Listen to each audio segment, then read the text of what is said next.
s'il vous plaît, je crois que nous tous, on a appris quand même un peu le français.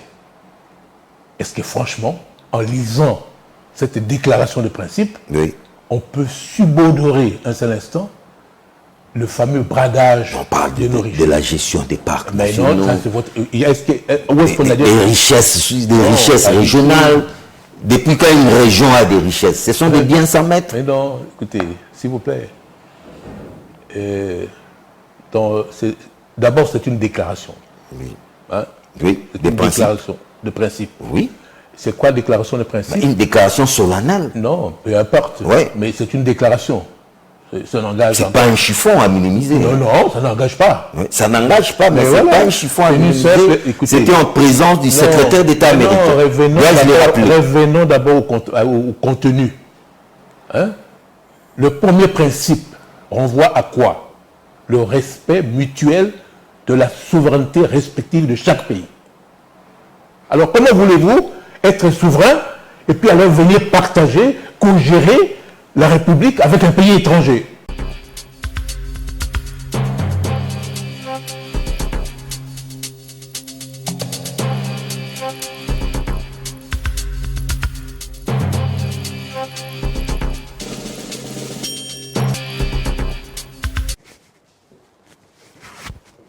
Comprendre la situation sécuritaire ou la crise de et dans l'Est de la République démocratique du Congo, ses causes profondes et surtout ses véritables, ou si vous voulez, ses pistes des solutions sereines. Messieurs et dames, dans cette nouvelle édition des enjeux, nous allons essayer de faire une vue panoramique de cette crise qui a déjà fait 3 décennies en République démocratique du Congo. Pour en parler, un diplomate rompu que nous allons découvrir ensemble. Il n'est plus à présenter. Il s'appelle Léonard Tchéou-Kitundu, député national, élu de Lumumba-Ville, ancien sénateur, ministre des Droits humains et des Affaires étrangères. C'est donc un témoin privilégié de l'histoire tant politique que diplomatique de la République démocratique du Congo que nous avons l'honneur de recevoir pour vous ce soir. Bienvenue dans le jeu. Merci. On s'installe.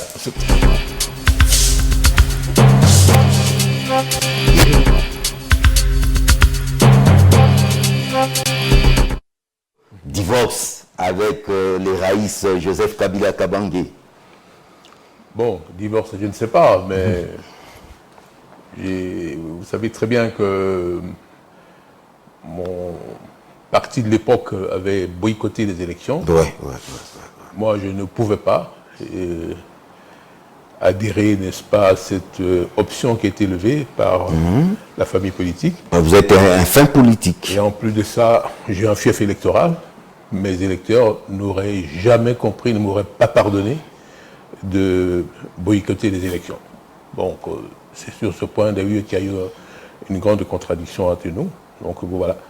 Alors, comme vous savez aussi, nous sommes régis par le scrutin proportionnel. Ah.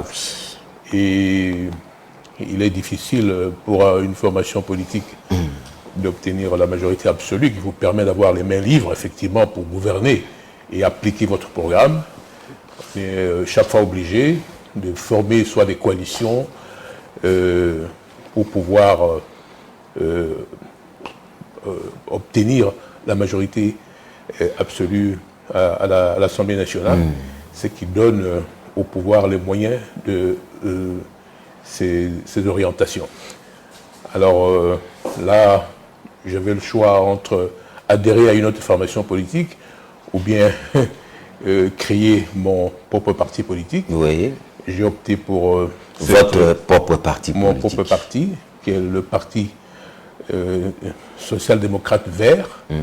Et comme vous savez, j'ai toujours été social-démocrate et d'ailleurs j'ai participé activement à l'option sur le choix idéologique de ma famille antérieure. Et cette fois-ci, j'ai ajouté la dimension environnementale, parce que nous vivons dans une situation de la dégradation de l'environnement à travers le réchauffement du climat. Donc cette question est devenue prioritaire actuellement dans le monde. Même chez nous au Congo, avec les inondations de ces derniers temps, donc ça n'est pas c'est une question préoccupante. Une question préoccupante. Alors j'en fais aussi ma propre préoccupation. C'est pour ça que, et puis en plus la RDC, comme vous savez, je crois que le gouvernement actuel n'arrête pas de le rappeler. Nous sommes un pays solution, particulièrement sur cette question. Donc je voulais apporter ma contribution sur cette préoccupation. Et c'est pour ça que j'avais initié beaucoup de propositions dans ce sens. Mais peut-être qu'au cours du débat, on y reviendra. Laurent Chokitundu, je vous considère ou considérez-vous comme un médecin? On vous présente un malade qui s'appelle la République démocratique du Congo. De quoi souffre l'Est de la République démocratique du Congo? On vous demande de placer, ou si vous voulez, de poser un diagnostic, tout en sachant que si le diagnostic est mauvais, les conséquences peuvent être irrémédiables. De quoi souffre l'Est de la République démocratique du Congo? Bon, souvent, il y a des exagérations parce qu'on parle de 30 ans de crise, mais on a vécu quand même une grande période d'accalmie. Ah oui, hein. Alors, c'est de temps en temps qu'il y a des tensions. Et puis finalement, mais cette fois-ci, c'est même aggravé parce que à l'époque, les pays limitrophes utilisaient des pantins. Notamment le Rwanda et l'Ouganda, il faut les citer. Bon, effectivement. Et pour déstabiliser le pays, en invoquant beaucoup de prétextes. Donc là, il y a des motifs apparents et des motifs réels. Alors, et puis, le motif apparent camoufle un peu les motifs réels.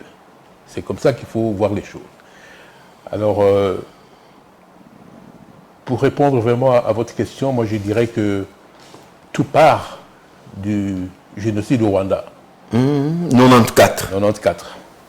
Ce génocide a été une grande surprise pour la communauté internationale.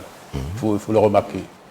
Comme je l'ai souvent rappelé, il y a eu un génocide qu'on a appelé même l'Holocauste. Africain. Donc la Shoah, non. Ah oui, avec les Juifs. Avec les Juifs. Et vous savez que ça a posé des problèmes énormes. C'était une grave catastrophe qui s'est produite en Allemagne contre les Juifs. Et après, effectivement, on a vaincu l'Allemagne nazie. Et après la victoire des Alliés, je crois que la communauté internationale avait dit « plus jamais ça ». C'était l'engagement que toute la communauté internationale a pris pour qu'une telle catastrophe ne se reproduise pas. D'où les Nations Unies. Bon, parce que justement, les Nations Unies aussi, effectivement. Alors, mais voilà que, à peu près 40 ans après, à la surprise générale, un nouveau génocide. Nous l'avons vécu en direct, à la télévision, à la radio, tout. À quelques encablures de la RDC. De la RDC. Mais même pas encablure, parce que aujourd'hui, par exemple, vous allez à Goma, franchement, à part peut-être le service douanier là, tout et tout, mais écoutez, c'est comme si il n'y avait rien du tout. C'est comme si ça s'est passé aussi en République démocratique du Congo, vu la proximité entre les deux pays. Alors, à partir de là, vous savez que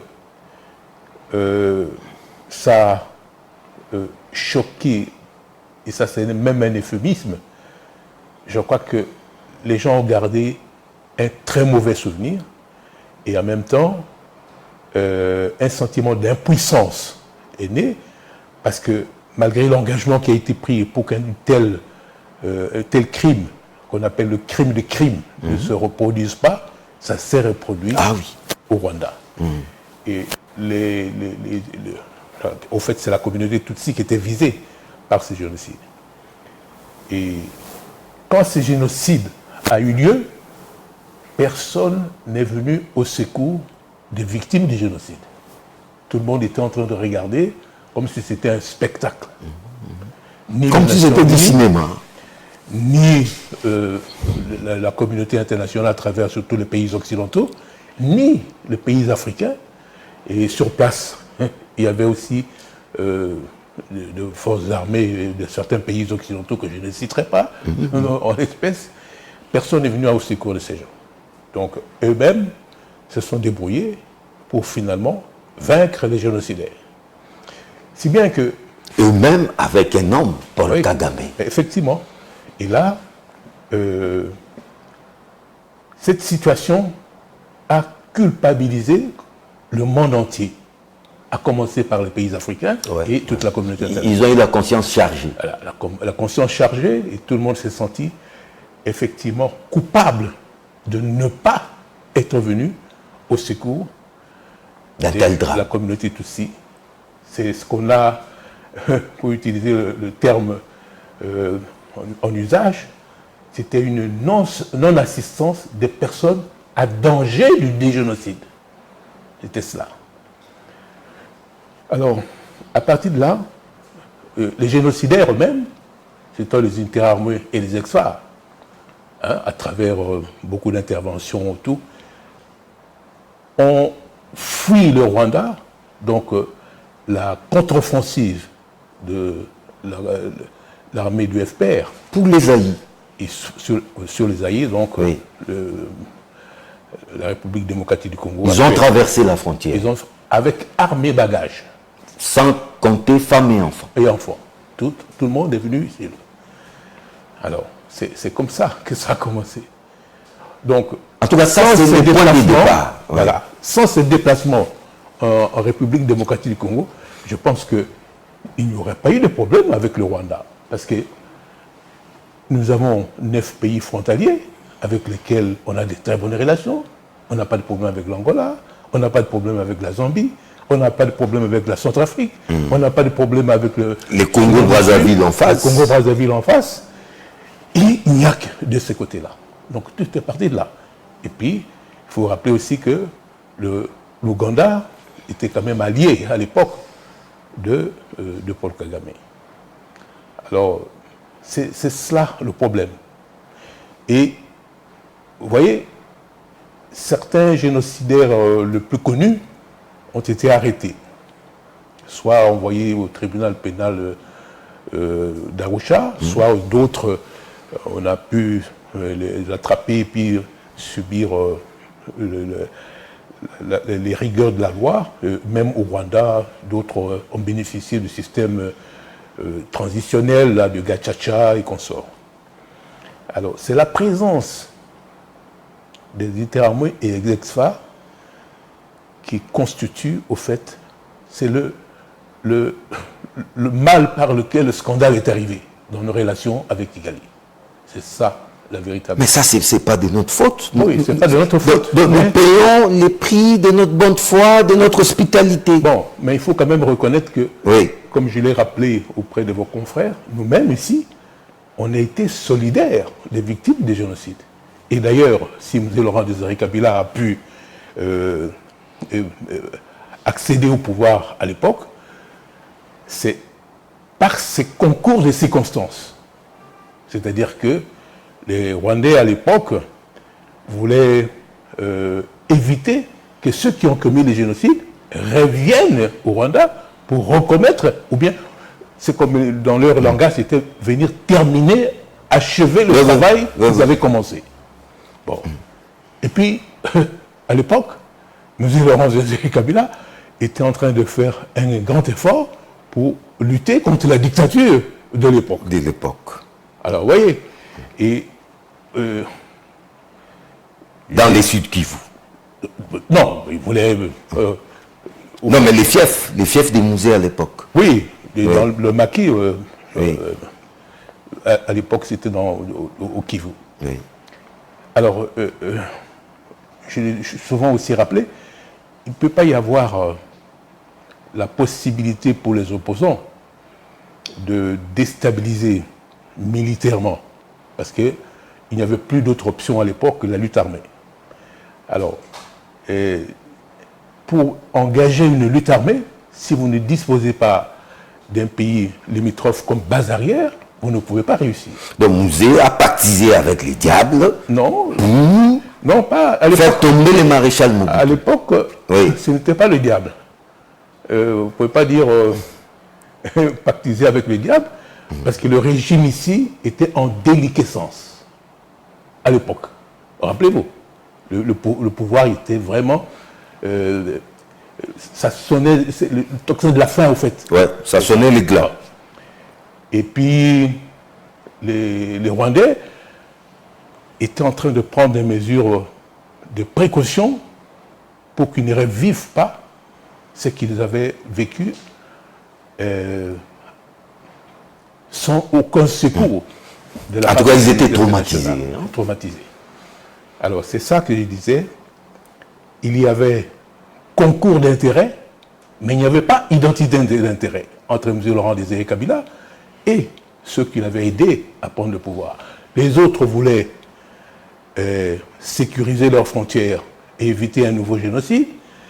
M. Laurent Désiré Kabila voulait cette fois-ci en finir avec la dictature dans notre pays. Vous voyez? Oui. Alors, le seul moyen, c'était à l'époque obtenir l'appui de ceux qui pouvaient l'aider à l'époque. Parce qu'il fut une période où aucun pays limitrophe ne pouvait oser narguer le président Mobutu. Ah oui. Ah oui. Il ne pouvait pas. Mobutu, roi du Zaïre. Deux manières de procéder, soit une contre-offensive militaire, soit alors le président Mobutu aurait pu utiliser les opposants du pays qui oseraient l'attaquer. Eh oui, oui. Donc il y a eu comme un modus vivendi entre tous les pays limitrophes, quelle que soit leur obédience politique, avec le président Mobutu, pour que aucun pays n'attaque l'autre par personne interposée. C'était comme ça. Mais là, entre le... Une paix des braves. Voilà, entre le EFR et le président Mobutu, il n'y avait pas de réconciliation possible. Je crois que le conflit était irrémédiable. Et non seulement le président Mobutu à l'époque était plus proche d'Abiy Ahmed à l'époque, mais en même temps, la présence aussi des Interahamwe et des ex-FAR dans notre pays. Alors vous voyez, donc c'est pour ça que... Et il y avait tous les ingrédients d'une poudrière. Les autres voulaient à tout prix en finir avec le pouvoir, et nous aussi, nous cherchions à mettre fin à la dictature. Donc, comme je dis, identité, conjonction d'intérêts, mais pas identité d'intérêt. Vous voyez, c'était ça le problème. Alors, pour ne pas s'attarder là-dessus, Oui. on peut... 1997, Voilà, l'AFDEL arrive. voilà, la FDL est arrivée. Oui, oui. Et Là, il apporte une autre couche à cette situation déjà voilà. C'est que chaotique. et là, il faut quand même rétablir les choses. Parce que bon, il y avait beaucoup de spéculations à ce propos. D'abord, parler de l'agression. Parce qu'on reproche à l'AFDEL. Tout ce que nous vivons aujourd'hui, c'est Oui. l'AFDEL. AFDEL, CNDP, Oui. RCD, Voilà. aujourd'hui, Mais à commencer par l'AFDEL. M23. A commencé par l'AFDEL. Et à l'époque, ce qui s'est passé, c'est que M. Laurent Kabila avait accepté l'appui du Rwanda pour accéder au pouvoir, avec en contrepartie la sécurisation du Rwanda à partir du territoire congolais. C'était ça le deal.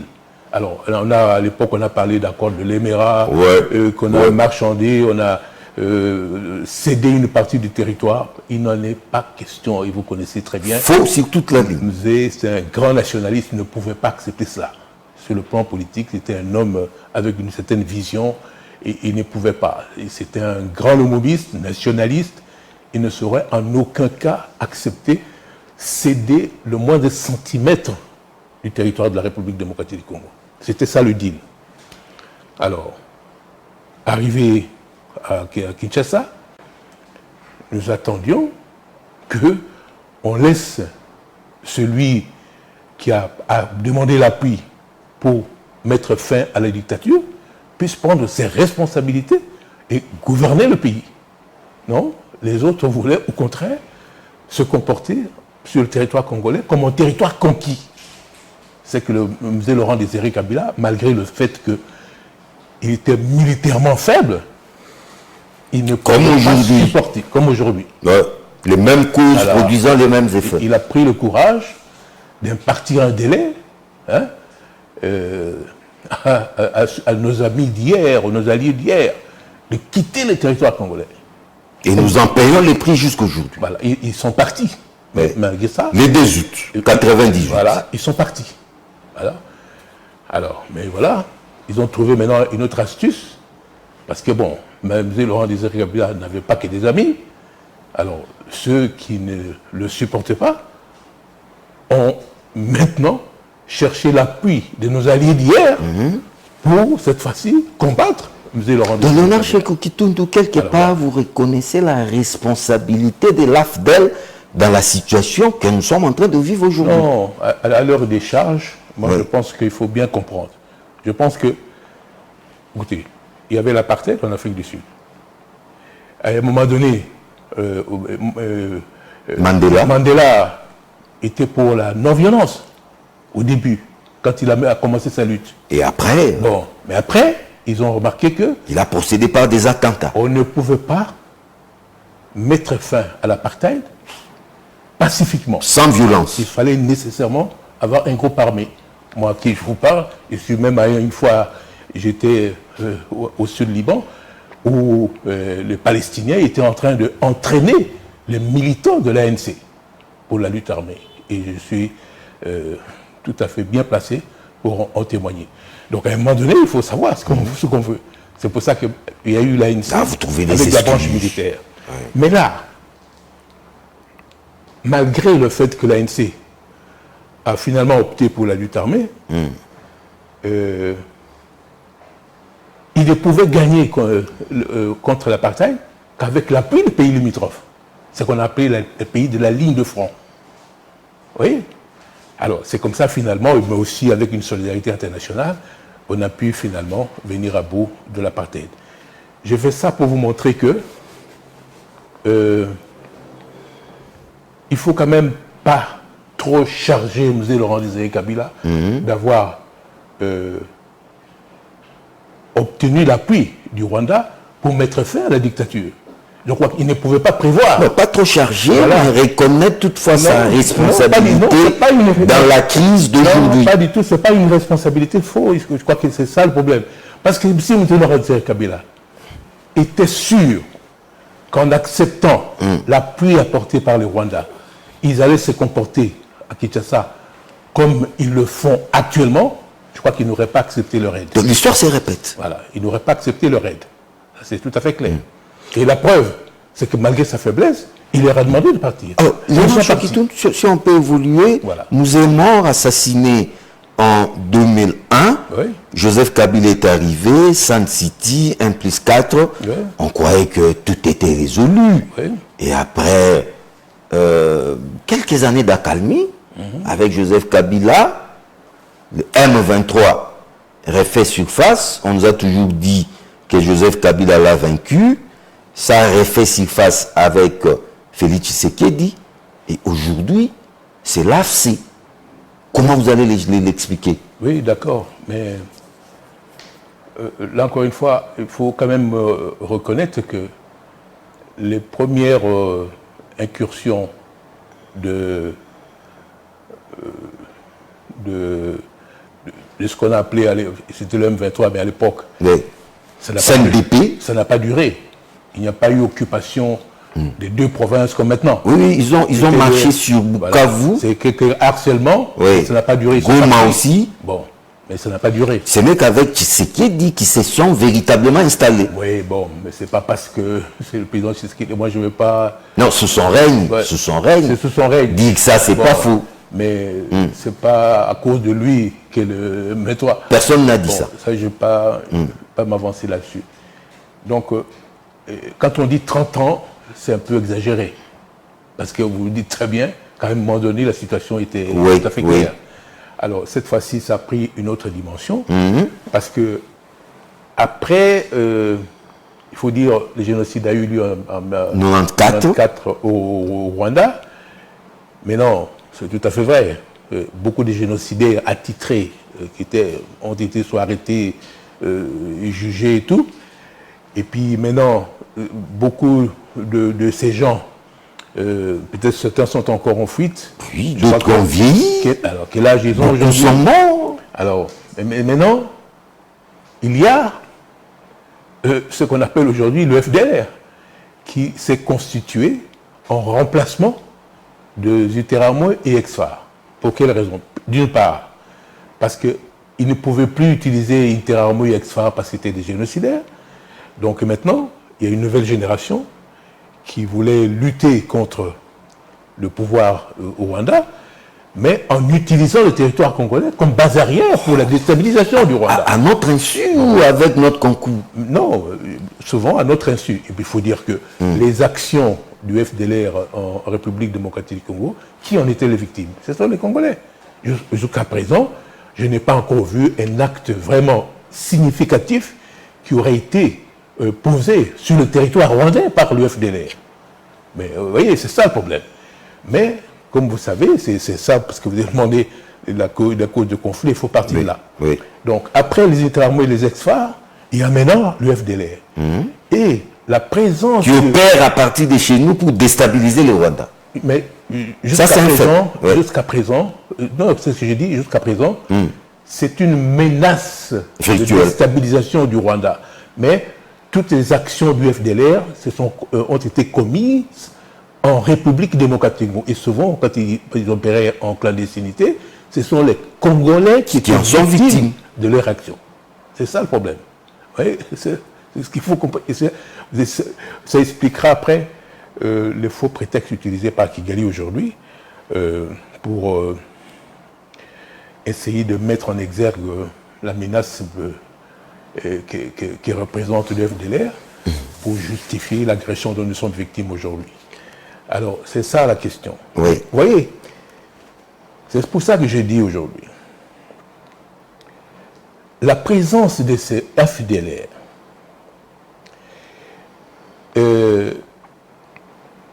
est quand même pour nous comme un casus belli avec Kigali sur le plan de la sécurité même du Rwanda, et la préoccupation de Kigali sur la présence du FDLR en République démocratique du Congo est partagée par la communauté internationale, à commencer par les pays africains, mais aussi pour la communauté internationale en général. Parce que, vous voyez, comme je l'ai dit tout à l'heure, ces gens, ils ont subi le génocide sans qu'on vienne à leur secours. Et maintenant, il y a un autre génocide qui est en l'air, en fait. Donc, et pendant longtemps, oui, les maîtres de Kigali ont fait de ces génocides leur fonds de commerce politique. Mais justement, c'est pour ça que je vous dis qu'il y a des raisons apparentes et des raisons réelles. C'est justement pour ça. Donc, moi, j'estime que, et quand vous regardez aujourd'hui les raisons pour lesquelles nous vivons cette action du M23, et même de l'armée rwandaise et l'AFC aussi, j'ai dit, sur le plan juridique, il y a interdiction du recours à la force dans les relations internationales. C'est un principe fondamental de la Charte des Nations Unies. Et je l'ai rappelé auprès de vos confrères, il y a deux manières de transgresser cette interdiction du recours à la force dans les relations internationales. Soit une armée étrangère franchit la frontière directement en violant l'intégrité territoriale de notre pays, soit ils utilisent des Congolais pour déstabiliser le pouvoir en place et établi constitutionnellement. Dans l'un ou l'autre cas, c'est une agression. Parce que, qu'il s'agisse du franchissement direct par l'armée rwandaise ou indirect en utilisant les Congolais, le parrain de cette action, c'est toujours le Rwanda. Là, si nous pouvons mettre un arrêt, tout ce que vous dites là, c'est bien beau, mais quelqu'un vient battre en brèche tout ce que vous dites. Quelqu'un, pas n'importe qui, nous a appris que le M23 est une aspiration du peuple congolais. C'est Joseph Kabila Kabange. Quand vous parlez du Rwanda, tout ça, c'est un discours qui ne tient pas parce que Joseph Kabila Kabange, qui n'est pas n'importe qui, nous apprend que c'est une aspiration du peuple congolais. Aspiration dans quel sens? Non, c'est une manifestation de la volonté du peuple congolais. Ah bon? Tout ce qu'on dit, rwandais, il a parlé de proxy rwandais, c'est faux. Bon, mais toujours est-il que, et l'Union africaine, au Conseil de paix et de sécurité, posez la question à tous les chefs d'État africains, ils vous diront que le M23 est une fabrication, le produit du Rwanda. Première chose. Deuxième chose, la communauté internationale, en général. Vous n'avez qu'à lire la résolution du Conseil de sécurité, c'est tout à fait clair. À travers le Conseil de sécurité, qui est l'organe politique permanent chargé du maintien de la paix et de la sécurité internationale. Au sein du Conseil de sécurité, l'Afrique est représentée, l'Asie est représentée, l'Union européenne est représentée, le Moyen-Orient est représenté, donc le monde entier est représenté au sein du Conseil de sécurité. Mais le Conseil de sécurité n'est pas de cet avis-là. Le Conseil de sécurité demande au Rwanda de retirer ses troupes et sans aider le M23. Et puis en plus, on demande au M23 de ne pas... C'est la fameuse résolution 2773 dont on n'en parle plus, dont on ne parle plus. Non, elle est toujours d'application, elle est toujours en vigueur. Même, on reviendra peut-être tout à l'heure sur la déclaration. C'était plutôt un vœu pieux. Non, pas du tout. La déclaration. Les Congolais se sont réjouis, mais plus de 3 mois après, on se rend compte que... Non, pas du tout, parce que ça a été repris même dans la déclaration de principe à Washington, pas plus tard qu'il y a quelques jours. Donc il y a aussi ça. Alors vous voyez, donc je voudrais dire par là que nous sommes victimes d'une agression manifeste de la part le Rwanda et reconnue par toute la communauté internationale. Effectivement, le mot agression ne ressort pas explicitement de la résolution, mais tout le monde reconnaît que les troupes rwandaises ont franchi la frontière. Mais avec quelles conséquences? Avec quelles conséquences? Oui, mais c'est ça. Lorsque les troupes irakiennes ont agressé ces petits pays, le Koweït, nous avons vu la réaction de la communauté internationale. Oui, tout à fait. Mais comment expliquer qu'ils reconnaissent que la République démocratique du Congo a été agressée et après plus rien? Oui, mais justement, par rapport au Koweït, il faut reconnaître que toute proportion gardée, les situations ne sont pas comparables. Parce que Saddam Hussein à l'époque ne pouvait se plaindre d'aucun danger en provenance du Koweït. Et puis, Saddam Hussein n'a pas subi le génocide. Il ne faut pas oublier cela. Vous comprenez? Saddam Hussein, c'était vraiment une agression, même une certaine une manière vraiment d'occuper de manière gratuite un pays souverain, sans aucun motif. À ne pas comparer avec ce qui se passe au Congo avec le Rwanda. Ah ben non, pas du tout. Pas de commune mesure. Pas de commune mesure. C'est deux choses tout à fait différentes. Première chose, comme je vous avais dit, la culpabilisation de la communauté internationale par rapport au génocide, et en même temps, il y a des gens qui sont censés menacer la sécurité du Rwanda, mais qui opèrent sur le territoire congolais. Qui sont ces gens? Alors, mais écoute, mais c'est ce que j'ai dit, c'est les forces de libération du Congo. Et vous verrez que tous les textes sur le plan international font allusion à cette présence-là et demandent à la République démocratique du Congo de neutraliser ces gens. Alors, le problème, c'est que, et c'est comme vous avez dit tout à l'heure, ils en font un véritable fonds de commerce, parce que le fameux FDLR ne constitue pas à l'heure actuelle une menace. Une menace pour le Rwanda. Une menace, elle doit se fonder sur des éléments objectifs. Mais là, ça devient une menace vraiment complètement fantasmagorique. C'est-à-dire, c'est un paravent qui couvre d'autres ambitions sur le territoire de la République démocratique du Congo. Mais malgré ça, il y a le fait que, sur ce plan, nous sommes seuls à croire ou à exprimer le fait, donc la vérité, c'est-à-dire que ces gens ne constituent pas une menace, même s'ils existaient en République démocratique du Congo, mais pour toute la communauté internationale, c'est un véritable casus belli. C'est pour ça qu'on nous oblige à neutraliser ces gens. C'est pour ça que moi, j'ai estimé que, et ça je dis d'expérience, ici, il n'est plus question de dire que c'est faux, que ce que dit Kagame est faux, parce que pour quelle raison? Tout le monde maintenant est unanime à constater qu'il n'y a pas de solution militaire. Bon, donc la solution, elle est diplomatique. Or, ceux chez qui nous voulons obtenir l'appui sur le plan diplomatique, les États-Unis, l'Occident, entre autres, l'Occident, même la communauté africaine aussi, nous oblige à neutraliser le FDLR pour qu'ils aient des arguments pour obliger Kagame à cesser l'agression de la République démocratique du Congo. Voilà le problème dans lequel nous nous trouvons.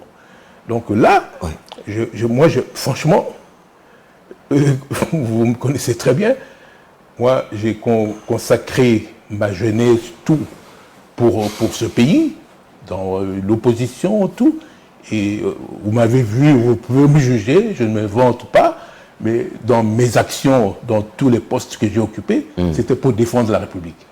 Donc on ne peut pas me soupçonner de partialité en faveur de l'agresseur. Par question. Léonard Shokitoun place à présent aux pistes des solutions. Ce qui est à la une de l'actualité, c'est maintenant ce qu'on peut qualifier du processus de Washington, qui semble avoir supplanté les processus de Luanda. De l'autre côté, il y a le processus de Doha, qui a supplanté les processus de Nairobi. Tout ça, ce sont des initiatives africaines qui se sont essoufflées, si on peut dire ça. Mais le problème, c'est que je ne vais pas revenir sur les détails du processus de Washington, où une déclaration de principes a été signée le vendredi dernier entre Kigali et Kinshasa, mais cette déclaration des principes inquiète beaucoup de Congolais, parce que, à lire entre les lignes, il s'agira désormais d'une sorte de cogestion des richesses pourtant congolaises. Si vous étiez à la place, parce que vous étiez ministre des Affaires étrangères, à la place de Mme Kayi Kwambo aujourd'hui, allez-vous signer cette déclaration des principes dans les mêmes termes? D'abord, la ministre, elle a effectivement les pleins pouvoirs quand elle est à l'extérieur, mais elle ne peut rien faire qui ne soit en accord avec le gouvernement de la République et sous les auspices du chef de l'État. Ah oui, les premiers diplomates. Les premiers diplomates de la République. Ça, c'est la première chose. Et d'autre part, s'il vous plaît, je crois que nous tous, on a appris quand même un peu le français.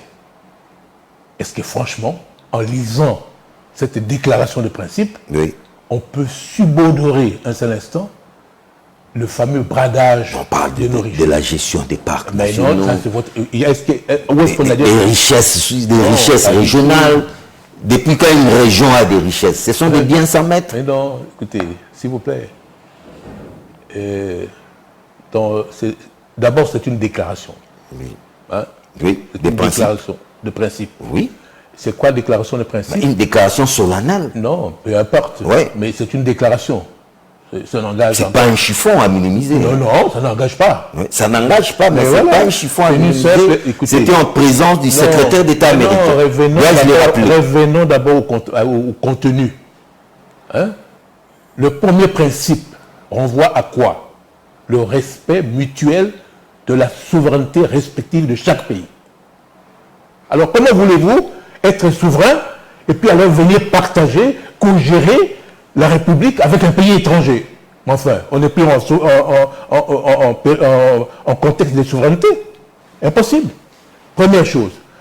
Le premier principe aussi ajoute encore un autre concept, c'est le respect de l'intangibilité, donc de l'intégrité territoriale de la République démocratique du Congo. Autant nous nous engageons à respecter la souveraineté du Rwanda et son intégrité territoriale, inversement, le Rwanda s'engage à respecter l'intégrité territoriale et la souveraineté de la République démocratique. Mais ça, c'est pour nous endormir davantage. Pas du tout, mais enfin, comment ça? C'est protocolaire, c'est une lecture péremptoire que vous faites. Oui. S'il vous plaît, il faut quand même... écoutez, même la ministre n'est pas quand même... ça, c'est une déclaration de principe. Alors, du déjà entendu, du déjà connu, rien de nouveau. Mais justement, c'est une déclaration. C'est juste un rappel. Non, on est dans un processus que Washington a initié pour aboutir à un véritable accord de paix. Oui, oui. Hein? Bon, voilà. Mais sur base de ce canevas. Oui, non, mais écoutez, c'est un canevas, c'est-à-dire le terme des c'est un outil de travail. Oui, mais il n'y a rien de compromettant dans cette déclaration. Dites-moi, il faut lire la déclaration explicitement et puis que vous nous disiez exactement où est-ce que ça choque, où est-ce que ça porte atteinte à notre souveraineté. Tout a été clair, bien rédigé, chaque mot pesé. S'il vous plaît. Moi, j'aimerais avoir un débat. En diplomatie, chaque mot compte. Mais oui, mais c'est ça que je vous dis. Moi, je voudrais avoir un débat avec quelqu'un qui vient me démontrer que tel paragraphe compromet la souveraineté. Quand on parle des chaînes des valeurs, on a l'impression qu'on a des matières transversales que nous allons désormais commencer à gérer avec les Rwandais. Je vais vous donner un exemple. À se partager les gains. Je vais vous donner un exemple. Sur le lac, il y a le méthane. N'est-ce pas? À quel moment vous allez déterminer que cette partie revient à la République démocratique du Congo et l'autre partie au Rwanda? Non, mais que chacun s'occupe de sa partie. Mais écoutez, non. Oui.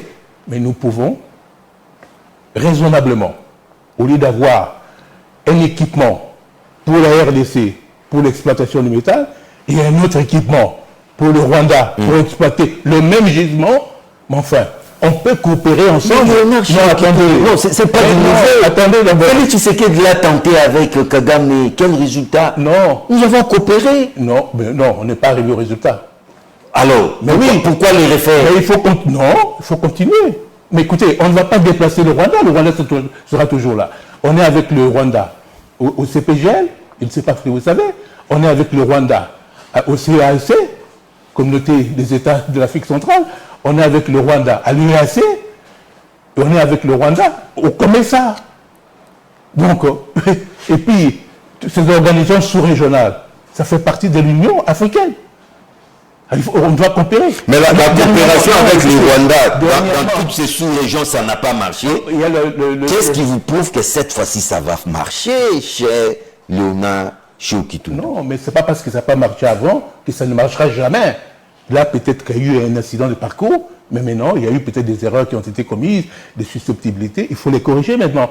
Alors, mais ce que nous voulons, c'est qu'il y ait une tierce partie qui n'est pas n'importe laquelle. Les États-Unis. Voilà. C'est quand même la première puissance économique du pays.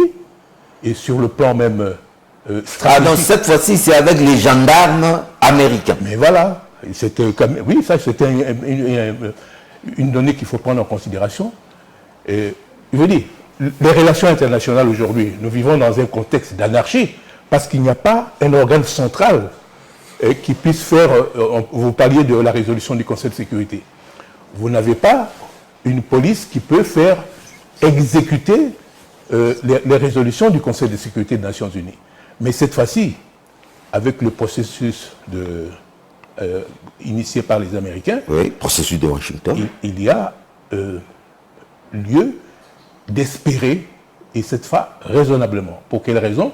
C'est la première, comme je répète encore une fois, première puissance stratégique, première puissance économique, première puissance même sur le plan diplomatique, et il y a des atouts dont disposent actuellement les États-Unis pour imposer la paix. Imposer la paix. Imposer la paix, et qui n'a pas... Quelle paix, Léonard Chiokitou? Oui, non, mais une paix normale, parce que là, il faut bien comprendre. Une paix avec frustration. Non, écoute, non. Il faut faire attention. Il n'y a pas de frustration du tout. Notre pays a besoin, pour son développement, d'investissements directs étrangers. Est-ce que oui ou non? Ça a été fait avec la Chine. Mais alors, C'est pas une grande première. mais oui, mais la Chine fait actuellement, tout est dans une coopération normale. Mais qu'est-ce qui a changé sur le plan sécuritaire? Non, la Chine ne s'est pas engagée pour la sécurité. C'est pour ça que, d'abord pour le développement du pays, il y a énormément d'opportunités d'investissement dans notre pays et nous sommes dans l'incapacité d'exploiter ces opportunités. La seule manière, c'est d'ouvrir notre pays aux capitaux extérieurs en quête d'opportunités d'investissement pour venir s'implanter chez nous, d'abord pour créer des emplois, créer aussi des richesses, et puis permettre aussi la transformation de nos richesses sur place et non pas exporter de matières brutes. Voilà, c'est ça d'abord, indépendamment des aspects sécuritaires. Le Congo a besoin, comme a fait la Chine. Vous savez, la Chine, qui a fait de la Chine aujourd'hui? Elle est devenue aujourd'hui la deuxième puissance économique du monde. Ouais. Mais ce sont les Occidentaux qui ont investi en Chine pour bénéficier d'une main-d'œuvre bon marché. Et même aujourd'hui, il y a des relations, malgré la tension qu'il y a entre les États-Unis et la Chine, la République populaire de Chine. Ils coopèrent. Mais voilà, il y a une coopération étroite. Donc, c'est déjà ça. Nous avons besoin pour nous, et puis actuellement, regardez, toutes ces richesses-là sont exploitées informellement, certains même artisanalement. Et il y a un manque à gagner terrible pour le trésor de la République, pour que nous ayons des moyens pour développer d'autres aspects de la République démocratique du Congo. Alors, cette fois-ci, il faut formaliser cette production, en tout cas, cette exploitation. Les Congolais attendent fiévreusement les 2 mai pour voir ou pour lire l'avant-projet qui, je vous rassure, sera profondément scruté. Mais tout à fait. D'ailleurs, il y a le principe de transparence qui figure dans la déclaration de principe. On a prévu la transparence aussi. Tout se fera sous le contrôle, non seulement de l'opinion, mais des deux parties en conflit. Et au même moment, le processus de Doha, cette fois-ci c'est le M23 AFC avec Kinshasa, mais lorsqu'on connaît il y a peu, le président Félix Tshisekedi avait juré qu'au grand jamais, il se mettra autour d'une table pour parler avec les pantins. Aujourd'hui, se parle. Peut-on continuer à faire foi à une telle personne qui peut se dédire on n'est rien du temps? Est-ce que vous avez vu le président Tshisekedi dialoguer avec le... Non, l'onarchie qui tout... Non, écoutez, c'est officiel. C'est la pression. Non, mais écoutez... On n'a pas besoin de voir Nanga et Tshisekedi en tête à tête. Oui, d'accord. C'est Kinshasa et les rebelles. Mais écoutez... c'est ça le négocier. C'est la pression de la communauté internationale. Et puisque sur le plan diplomatique, on a besoin de la communauté internationale, qu'il faut absolument être présent quand il faut pour que finalement on aboutisse à la paix dans notre pays. Mais dans cet aspect-là, il faut bien comprendre. Moi, je ne veux pas, si vous voulez, conjuguer l'aspect interne et l'aspect international du conflit. L'aspect interne. Mais on ne peut pas résoudre l'un sans l'autre. Non, pas du tout. C'est pas vrai. C'est ça justement où je ne suis pas d'accord avec vous. Ah bon? C'est d'abord l'agression. Et en plus, il n'y a pas d'M23 sans le Rwanda.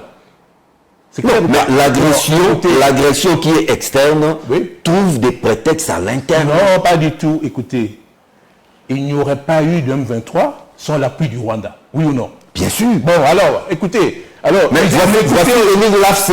Mais mon cher, l'AFC pour justifier les causes internes. Laissez-moi vous expliquer. L'AFC. Non, pas du tout. Écoutez, il y a même l'AFC ou même le M23, il n'y aurait pas eu ces deux mouvements rebelles sans l'appui du Rwanda. C'est tout à fait clair. Alors, non, mais l'AFC, c'est à partir du moment où ils ont côté congolais de la crise. Mais on ne s'entendra pas si vous ne voulez pas m'écouter. Non, mais l'AFC, c'est ce côté congolais de la crise. Peu importe, mais sans l'appui du Rwanda, il n'y aurait pas eu d'AFC. Bien sûr. Bon, voilà, c'est le problème. Alors, à partir du moment où ils ont été aidés par un pays étranger, c'est une agression. Cette rébellion fait partie de l'agression de notre pays. C'est pour ça que je dis, la question principale aujourd'hui, c'est de faire cesser l'agression. Parce que si l'agression, on trouve un accord avec le Rwanda, il n'y a plus de mouvement rebelle dans notre pays. Naturellement. Bon, alors, c'est clair. Alors vous voyez, Léonard Chao Kitundu, Doha, Washington, Oui. vous ne voulez pas qu'on parle du processus de Kinshasa. Ça, pour vous, ça porte peu.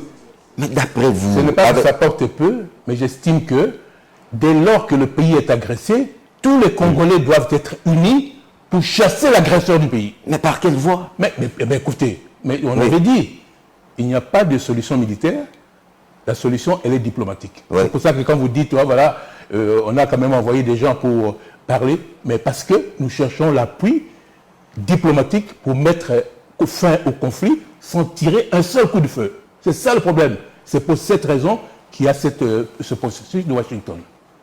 C'est ça la question. Léonard Il faut que les gens comprennent ça. Oui. Faut-il croire en ce processus de Washington? Ah oui. Moi j'y crois. J'y crois. Je ne peux pas dire à 100%. Oui. Mais quand je vois que c'est sous l'égide de la première puissance économique Avec du monde, beaucoup d'hypocrisie. Hein? non, il n'y a pas d'hypocrisie. Lequel? Il faut me dire. Laquelle hypocrisie? Parce que, vous le savez très bien, c'est toujours les mêmes États-Unis qui a toujours soutenu le Rwanda dans cette crise. Non, mais les États-Unis n'ont pas aidé... Le véritable patron. Mais mon cher, les États-Unis n'ont pas aidé le Rwanda pour attaquer la République démocratique du Congo. S'il vous plaît, il faut apporter la preuve. Il faut apporter la preuve. Vous comprenez? Hein? Il faut me dire à quel moment les États-Unis ont donné de l'armement à Kigali. Non, mais voyez-vous le petit Rwanda, oui, qui peut être un quartier de ma commune de Kassavubu, oui, menacer le Grand Congo, ça l'apport d'un grand, comme les États-Unis. non, mais on n'a pas... C'est-à-dire qu'il y a une coopération militaire entre le Rwanda et vous ne pouvez pas interdire ça. Et c'est un pays indépendant, souverain. Les États-Unis sont un pays indépendant et souverain. Donc les deux pays ont le droit de coopérer, même sur le plan militaire.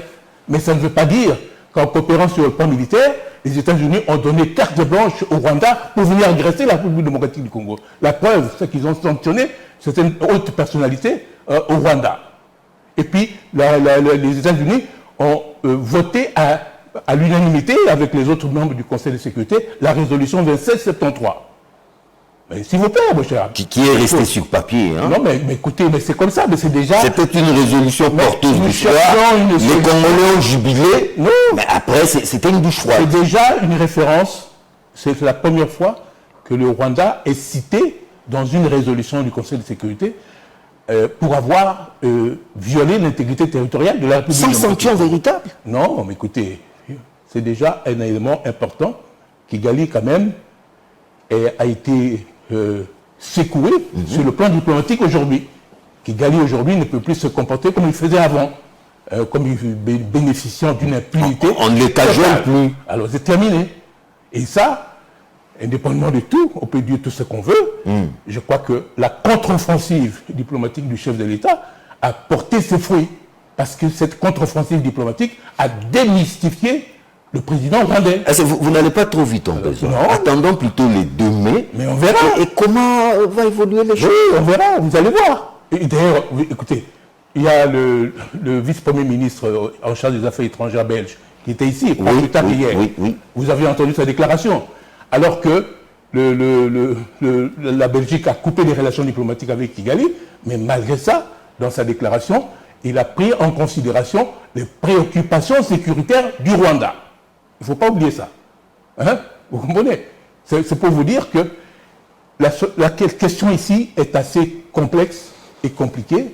Donc il faut quand même avoir confiance à vos représentants sur le plan diplomatique pour le travail que nous sommes en train d'entreprendre.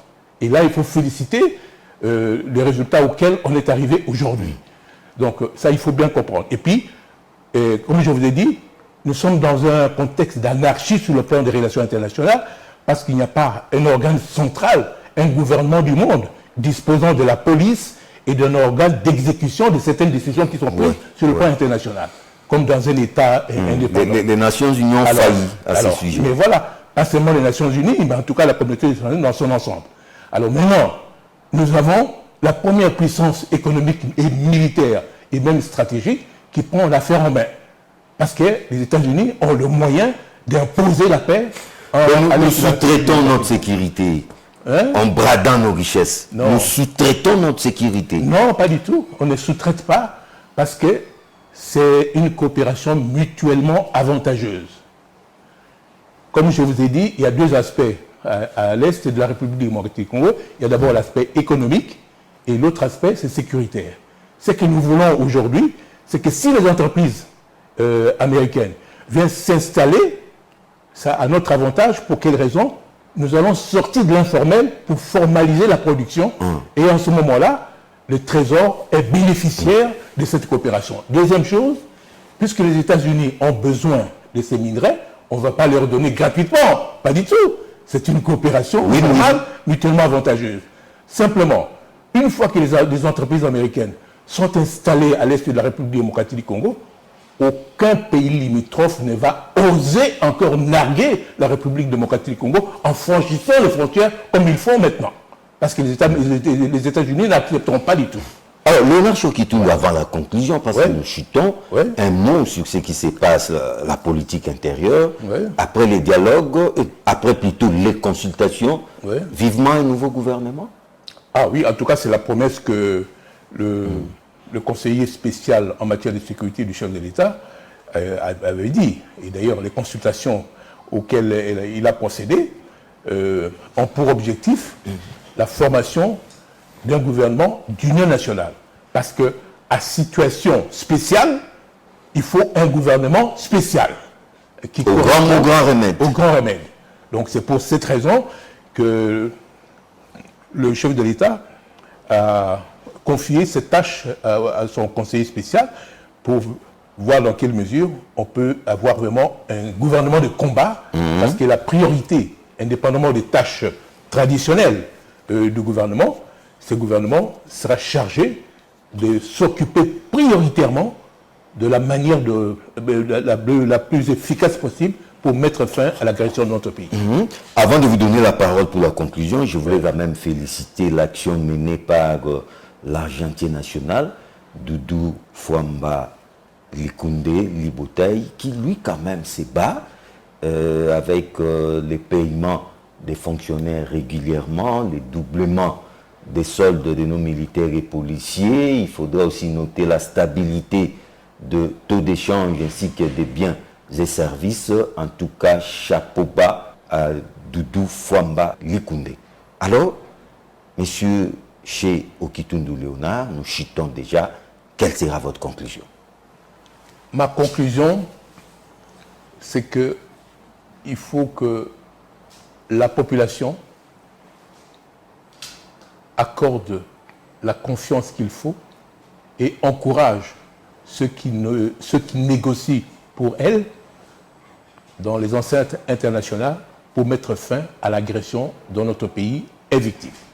Ça, c'est la première chose. Éviter des spéculations inutiles sur cette déclaration de principe. D'abord, c'est simplement pas d'intox, des termes, des références sur lesquels on va se baser, et puis ensuite... Mais le gouvernement aura un grand travail d'expliquer, et peut-être la procédure. Un tel accord doit nécessairement passer par le Parlement, n'est-ce pas? Oui, mais justement, oui. Vous voyez que c'est tout un long processus pour vous rassurer sur ce plan. Vous d'ailleurs, en posant la question, vous avez déjà votre réponse. Oui. D'abord, c'est une déclaration de principe qui, simplement le terme des références sur lesquels on va essayer d'élaborer un avant-projet d'accord de paix. Un avant-projet. Donc le 2 mai, chaque parti va venir avec ses propositions pour cet avant-projet de l'accord de paix. Et le 2 mai, vous avez vu vous-même dans le délai, les deux ministres vont se retrouver sous l'égide du secrétaire d'État américain pour voir comment harmoniser les différentes revendications des deux parties, des protagonistes au conflit. Et après, on va voir s'il y a des problèmes qui se posent. Et le secrétaire d'État américain, qui est leur homologue en tant que ministre des Affaires étrangères, va essayer de trouver une conciliation entre les parties au conflit. Ça, avec l'objectif... Et peut-être s'imposer aussi. Hein? Oui, s'imposer aussi. Ouais. Et tout en respectant les principes, surtout, moi je tiens beaucoup à vous rappeler là-dessus, le principe du respect de la souveraineté de notre pays et de l'intégrité de notre territoire. Et là, Kigali a signé, Kigali a pris l'engagement de respecter l'intégrité territoriale de notre pays, Kigali a signé pour respecter la souveraineté de notre pays, alors tous les autres principes vont s'articuler à travers le premier principe sur la souveraineté et l'intégrité territoriale. Ça, c'est non négociable. Voilà, non négociable. Donc, tous les aspects vont effectivement s'articuler autour de ces grands principes importants. C'est pour rassurer l'opinion à ce sujet. Et alors, donc après, lorsque ça sera élaboré, cet avant-projet d'accord, il y aura encore une fois une conciliation des revendications sous l'égide du secrétaire d'État. C'est un long processus. Et dès que c'est fait, alors en ce moment-là, ce sera cette fois-ci la signature de fameux accord de paix. Et la signature n'engage pas encore. Parce qu'après, il faudrait que chaque ministre des Affaires étrangères ramène le texte dans leur pays respectif. Oui. Parce que, comme vous savez, il y a l'autorité chargée de la ratification d'un accord. L'Assemblée nationale. Non, le président de la République. Non, non, c'est pas l'autorité. Non, mais avec autorisation. Écoutez, mais justement, oui. mais nous, on ne ratifie pas. Nous, on donne l'autorisation. Okay. L'autorité compétente en matière de ratification, c'est le chef de l'État. Après autorisation du Non, Parlement. mais écoutez d'abord. Oui. C'est le chef de l'État qui est l'autorité compétente pour les ratifications. Il y a des traités que le chef de l'État peut signer seul, de son propre chef, voilà, sans l'accord du Parlement. Et puis il y en a d'autres qui nécessitent l'autorisation du Parlement pour être ratifiés. Donc vous voyez, après, ici, au terme de l'article 214 de la Constitution, il y a deux aspects ici. C'est un accord sur le plan économique, mais aussi un accord de paix. Vous voyez? Alors, ces deux accords, pour qu'ils soient ratifiés par le chef de l'État, il faut l'autorisation du Parlement. Donc, nécessairement, il y aura un grand débat au Parlement. Hein? Le ministre... On l'espère, quoi. On l'espère. Mais oui, bien sûr. Oui, oui. Il y aura un grand débat au Parlement, et donc à l'Assemblée nationale et au Sénat. Et après, on va adopter le texte en termes identiques, oui. Et on renvoie au chef de l'État pour la promulgation. Je vous prie donc de vous lever. Merci. C'était donc votre conclusion. Ouais. Et au plaisir de vous revoir très vite. Hein. Nous attendons voir comment évolue la situation. Après les 2 mai, quel sera cet avant-projet. Ouais. Et peut-être nous allons encore recourir à vous pour bien les décrypter. À votre disposition. Mais pour le moment, je vous dis au revoir. Merci de m'avoir reçu. Merci. Merci beaucoup. Merci. Vous pouvez partir. Merci. Messieurs et dames, c'était donc un diplomate rompu. Vous l'avez sans doute reconnu, il qui a présenté M. Léonard chez Okitundu. Il a tout dit, c'est sans commentaire de notre part. On attend les 2 mai.